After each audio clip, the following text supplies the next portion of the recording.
मटियारी मां सिंधियाना news network जे reporter Ashraf Shah मूजिब gas ज़ख़ीरनि सां मालामाल मटियारी ज़िले में 18 कलाक गैस बंदिश सबबि शहरी परेशान। 40 खां वधीक फंक्शनल गैस जा खूह रखंदड़ मटियारी ज़िले में हथरादू गैस बहरान पैदा करे शहरियुनि खे परेशान करण जो सिलसिलो जारी आहे।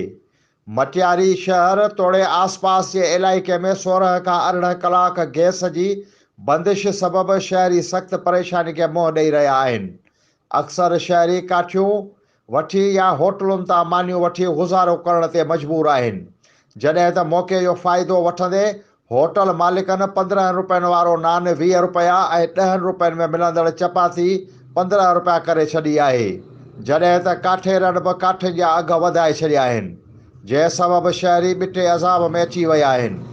उन सिलसिले में शहरियुनि जो चवणु आहे त असां वज़ीर आला सिंध तोड़े वस वारनि खां मुतालबो कंदासीं त असांजी परेशानी जो तदारुक करे असांखे बग़ैर बंदिश जे गैस फ़राहम कई वञे।